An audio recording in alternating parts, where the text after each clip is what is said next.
Hello my dear students, आज के हमारे इस लेक्चर के अंदर हम डिस्कस करेंगे self report measures and in this we will discuss MMPI, EPG and 16 PF।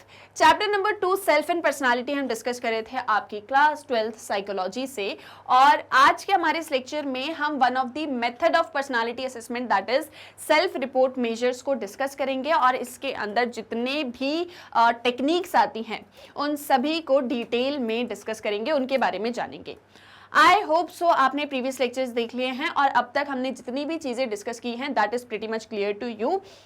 So today here I am your psychology educator Saloni Pandey, welcome you all to your favorite channel Magnet Brains, जहां पर आपको मिलती है 100% free and quality education, और वो भी बिना किसी पेड सब्सक्रिप्शन के। डिस्कस करेंगे सेल्फ रिपोर्ट मेजर्स के बारे में। सो प्रीवियस लेक्चर में हमने असेसमेंट ऑफ पर्सनालिटी के कुछ ब्रीफ इंट्रोडक्शन को जो है देखा था, उसको डिस्कस किया था, और उसमें हमने कुछ टेक्निक्स की बात की थी जिनको अब हम एक एक करके डिस्कस करेंगे। So let's focus on self report measures और जानते हैं कि कौन कौन से सेल्फ रिपोर्ट मेजर्स के थ्रू हम पर्सनालिटी को एसेस कर सकते हैं, उसको समझ सकते हैं, अंडरस्टैंड कर सकते हैं, डिस्क्राइब कर सकते हैं। क्लियर? रेडी हो सभी? सो स्टार्ट करते हैं। Okay, so it was Allport who suggested that the best method to assess a person is by asking him or her about himself or herself। देखो, एल्पोर्ट के बारे में हमने पढ़ा हुआ है ना। एल्पोर्ट जो है वो ये चीज सजेस्ट करते थे कि सबसे अच्छा तरीका, सबसे बेस्ट मेथड अगर कोई सी है किसी को समझने के लिए, तो वो ये है कि हम उसको कहें कि वो अपने बारे में हमें बताए। मुझे अगर आपको समझना है तो मैं आपसे कहूं कि आप अपने बारे में मुझे बताओ, डिस्क्राइब योरसेल्फ टू मी, ये एल्पोर्ट बोलते थे।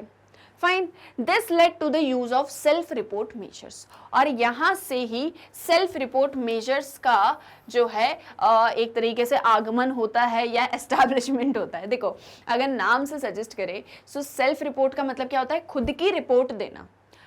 खुद की रिपोर्ट देना को यहाँ पर थोड़ा एल्पोर्ट की स्टडी से समझते हैं, जहां उन्होंने ये कहा कि सबसे अच्छा तरीका है किसी की पर्सनालिटी को समझने का कि उससे कहें वो अपने बारे में बताए, अपनी खुद की रिपोर्ट दे एक तरीके से।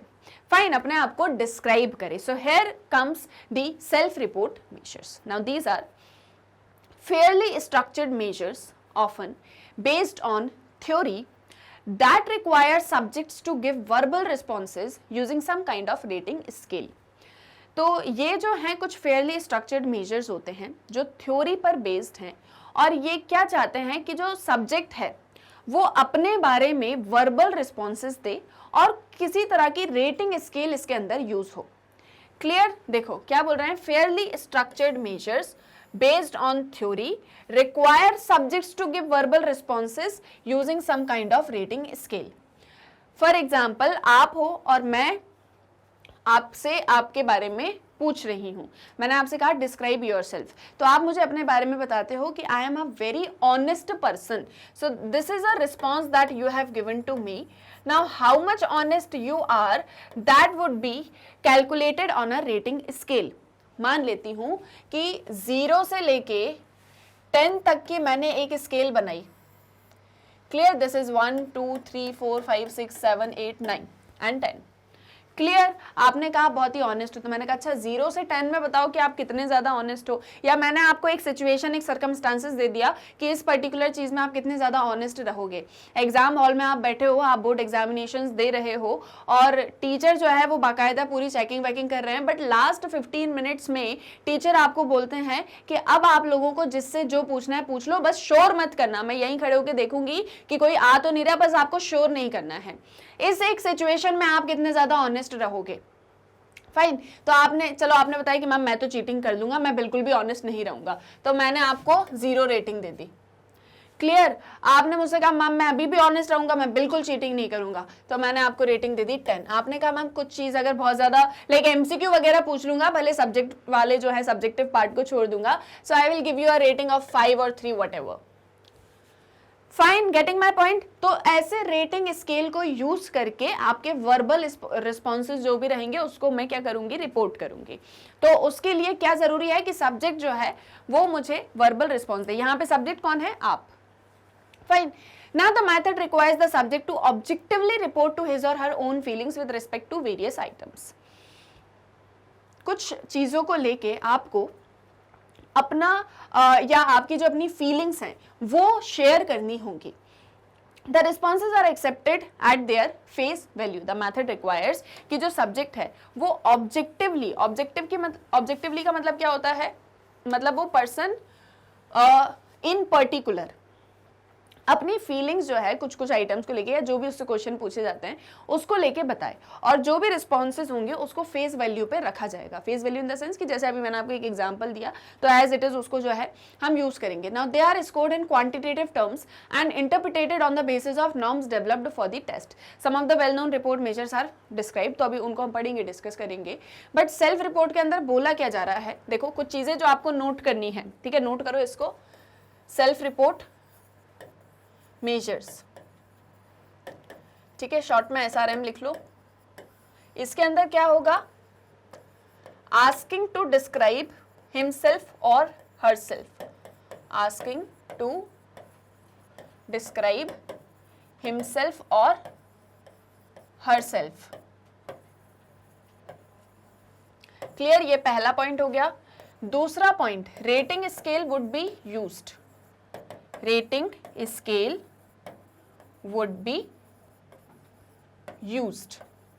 थर्ड क्या है यहाँ पे कि क्वांटिटेटिव टर्म्स में डेटा हमारे पास में होगा। क्वांटिटेटिव टर्म्स मतलब कि जैसे फॉर एग्जांपल जिसको हम बोल सकें कि 1 2 3, जैसे मैंने आपको रेटिंग दी 5, तो आप 5% ऑनेस्ट हो या on honesty you are scoring 5। Clear, तो वो क्वांटिटेटिव टर्म्स में जो है हमारे पास में डेटा रहेगा। तो ये कुछ मेजर चीजें हैं सेल्फ रिपोर्ट को लेके जो हमको याद रखनी है। अब इसके अंदर भी कुछ जो है मेथड्स आती हैं कि किस तरह से जो है सेल्फ रिपोर्ट को यूज किया जाता है। कुछ ऐसे मेथड्स जो बताए गए हैं या कुछ वेल नोन मेजर्स बताए गए हैं, वो हम एक एक करके डिस्कस करेंगे। फाइन, आई होप सो ये आपने नोट कर लिया है। So number 1 you have is the Minnesota multiphasic personality inventory और MMPI।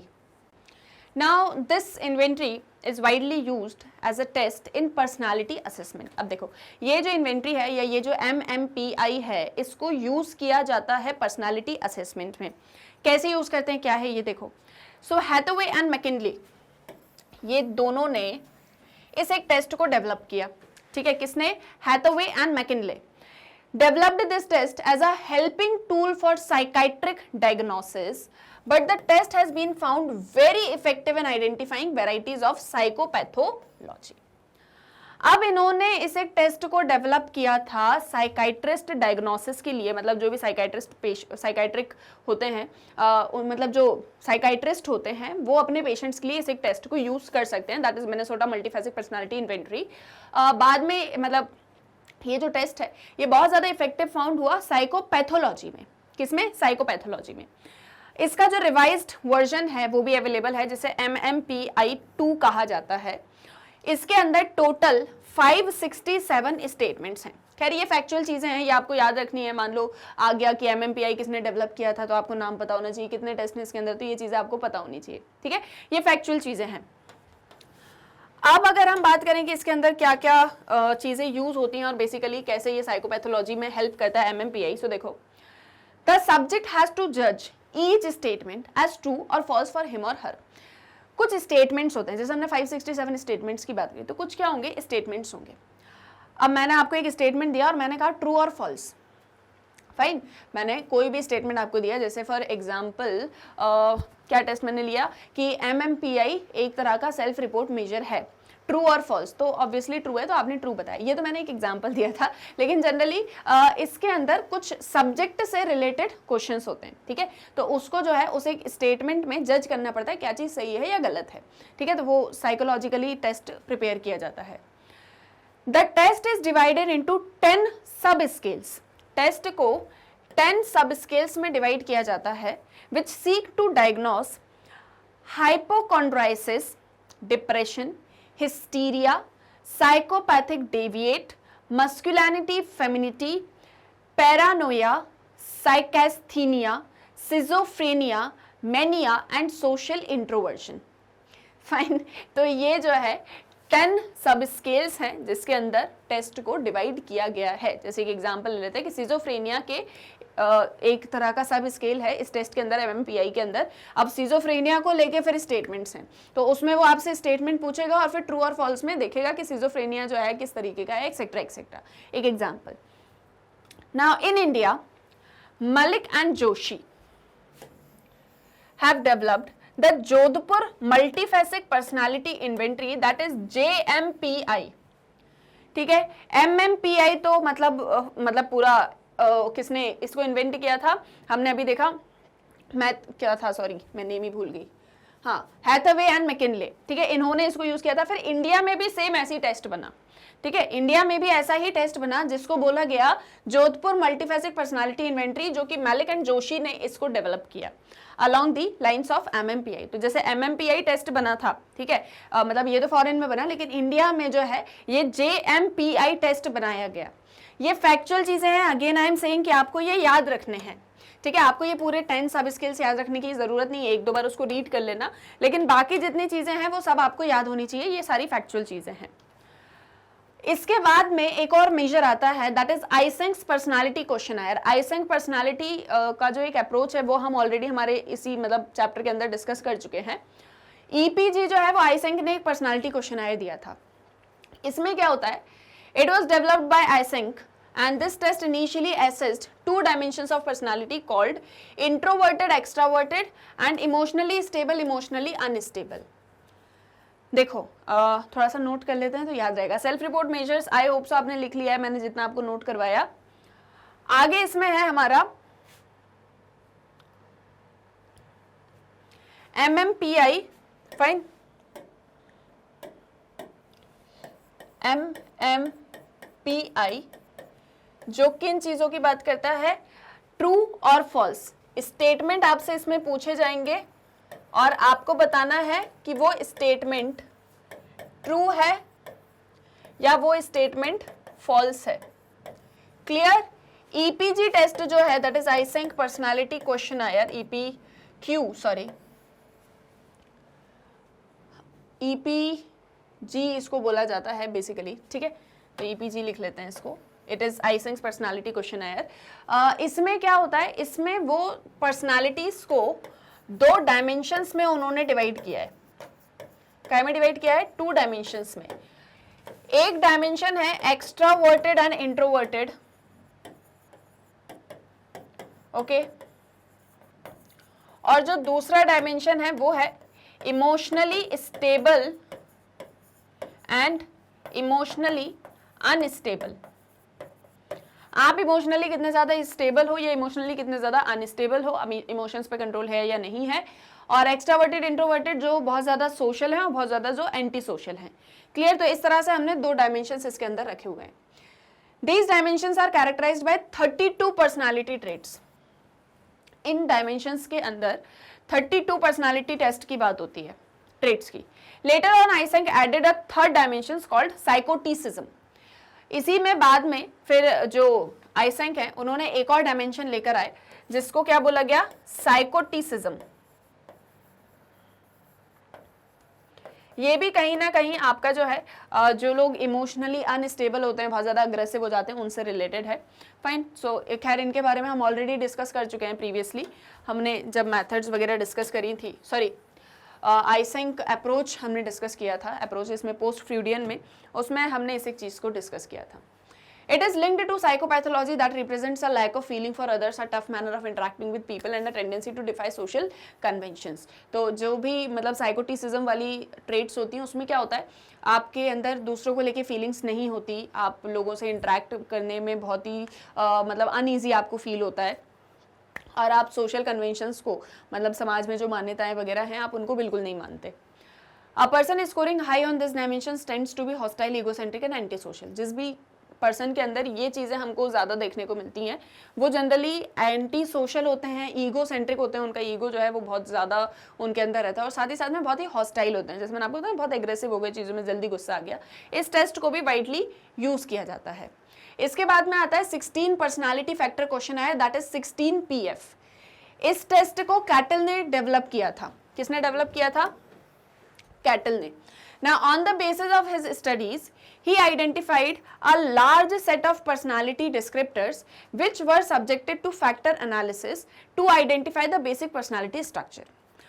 अब उनकी स्टडीज़ के बेसिस पर, मतलब कैटल ने जो भी स्टडीज़ करी तो उन्होंने देखा कि एक बहुत ही लार्ज सेट है पर्सनालिटी डिस्क्रिप्टर्स का जिनमें फैक्टर एनालिसिस होते हैं और इनके थ्रू हम पर्सनालिटी स्ट्रक्चर को स्टडी कर सकते हैं। मतलब हर एक पर्सनालिटी के अंदर कुछ फैक्टर्स हैं जिनको अगर आप ध्यान दोगे तो आप उससे उनकी पर्सनालिटी को समझ सकते हो। जैसे कुछ आपने 16 पर्सनालिटी फैक्टर्स ले लिए, जैसे एक एग्जांपल ले लेते हैं कि आपने ऑनेस्टी ले लिया, आपने लॉयल्टी ले लिया, आपने लेजीनेस ले लिया, आपने डिसिप्लिन ले लिया, आपने जो है हार्ड वर्किंग ले लिया, एक्सेट्रा एक्सेट्रा, ऐसे करके आपने बहुत सारे फैक्टर्स ले लिए।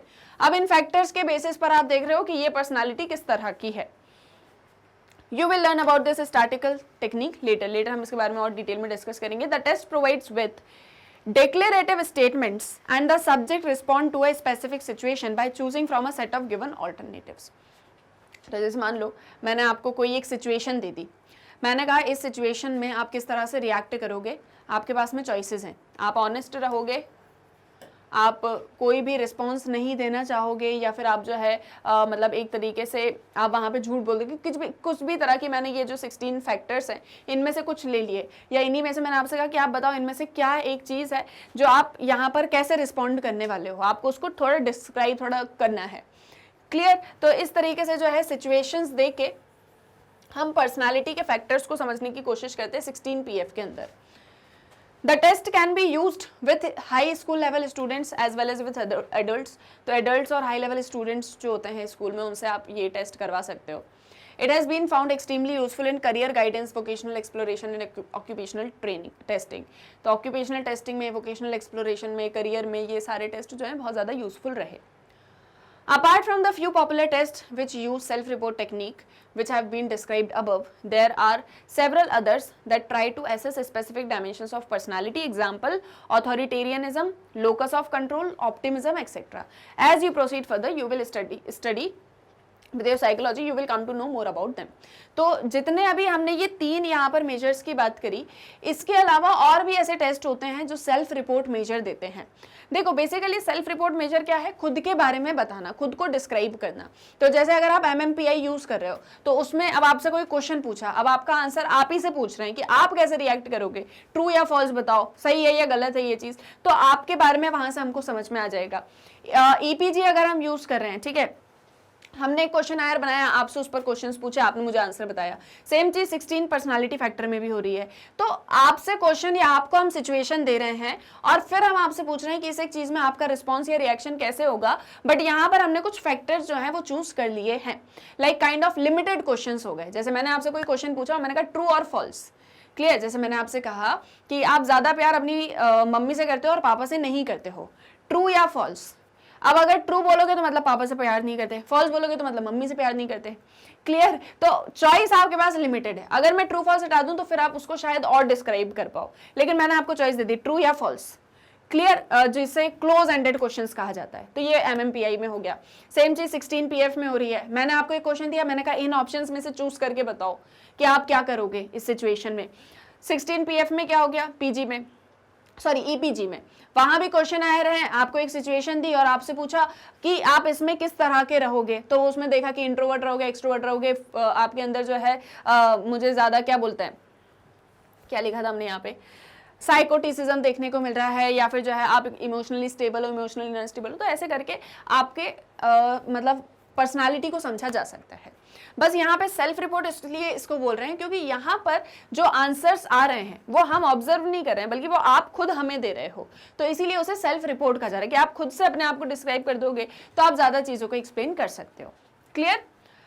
The self report measure suffer from a number of problems, जैसे social desirability is one of them.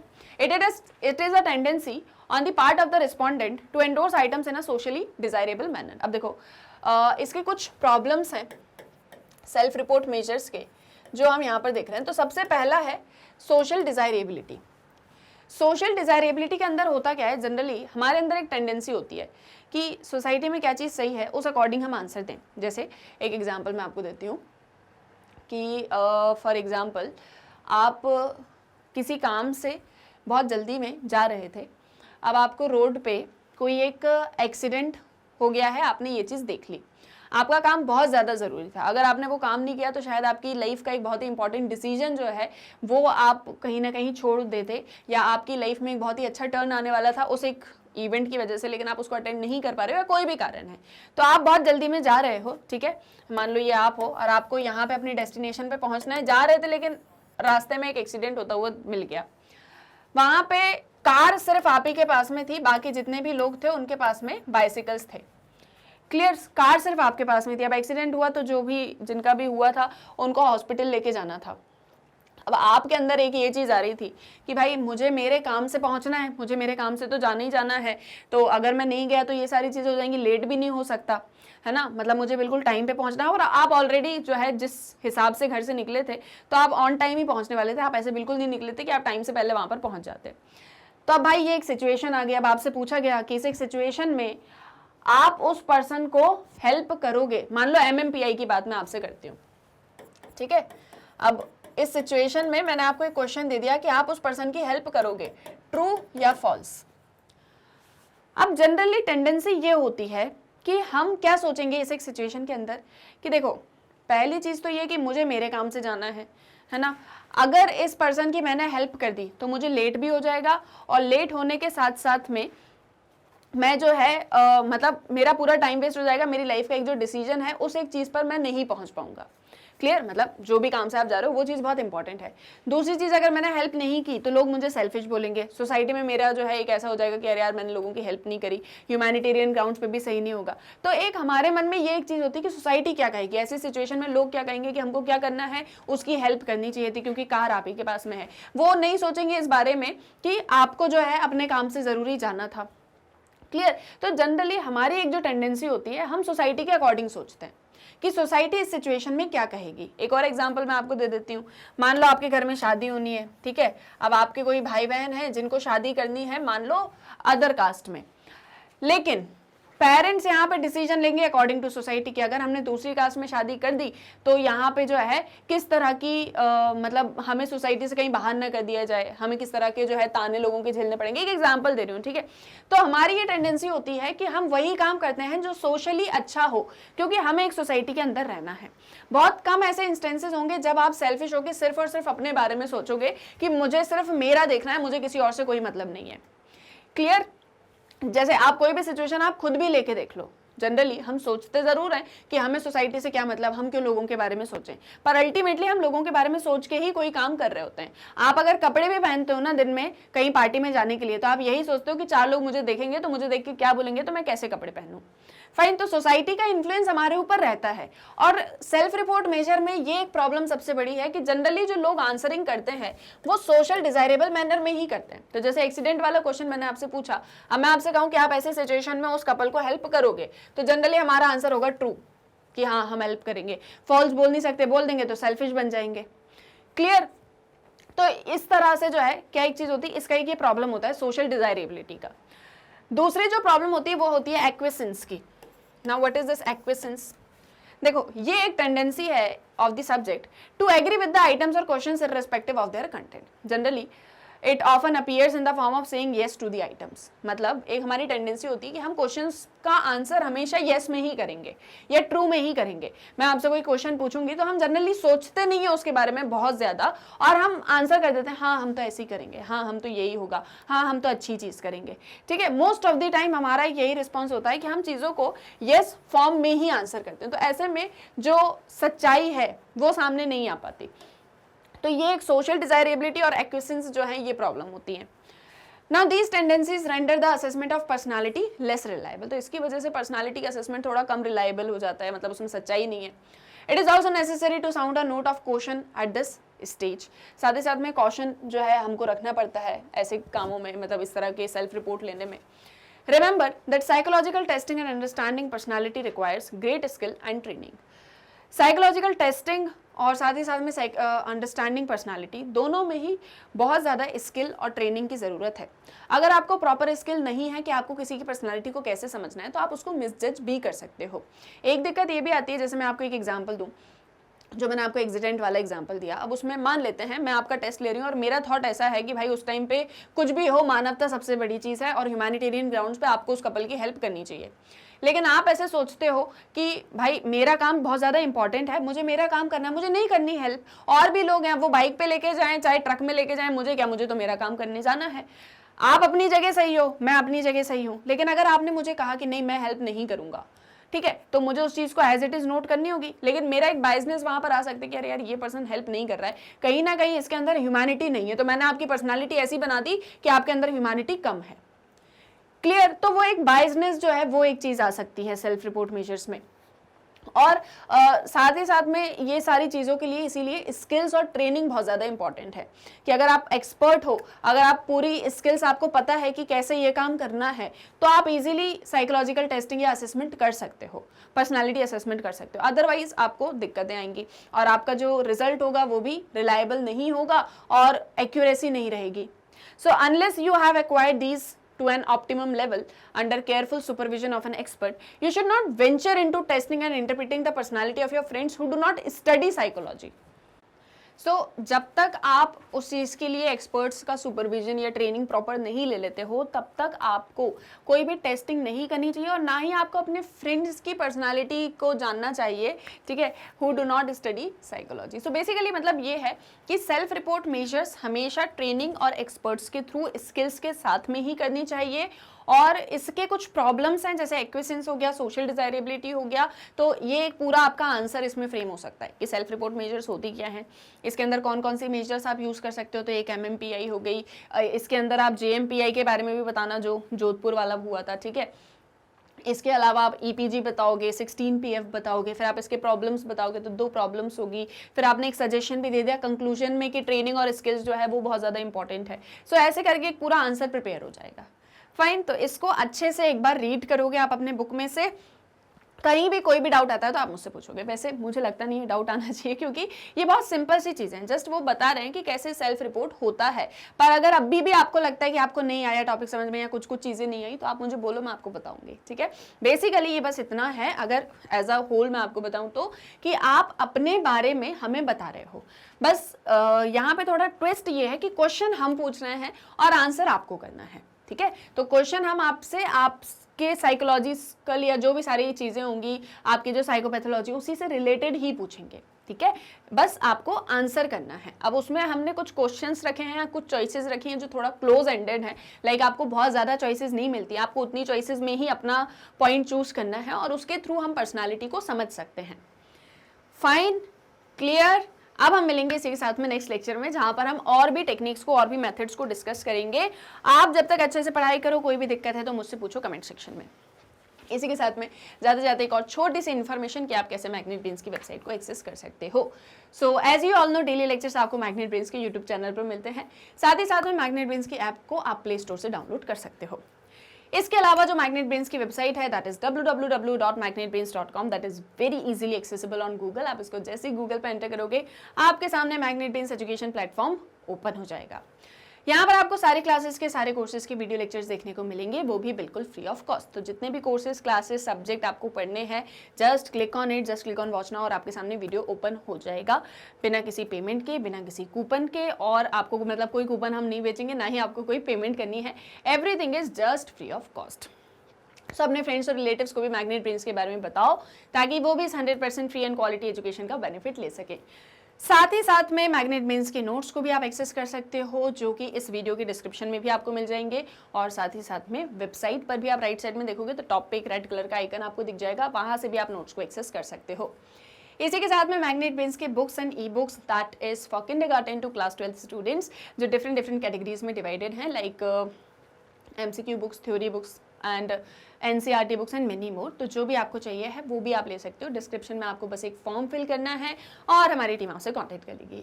साथ ही साथ आप मैग्नेट ब्रेन्स को इंस्टाग्राम, फेसबुक, ट्विटर, टेलीग्राम सभी पर एक्सेस कर सकते हो। तो आई होप सो ये सारी चीज़ें क्लियर हैं और कोई दिक्कत, परेशानी, कोई डाउट नहीं है। तो अब हम मिलेंगे नेक्स्ट वीडियो लेक्चर में। आप बस अपनी अच्छे से पढ़ाई करो। For more updates stay tuned with magnet brains. और वीडियो पसंद आया तो जल्दी से कर दो इसको like, share and subscribe. Thank you very much.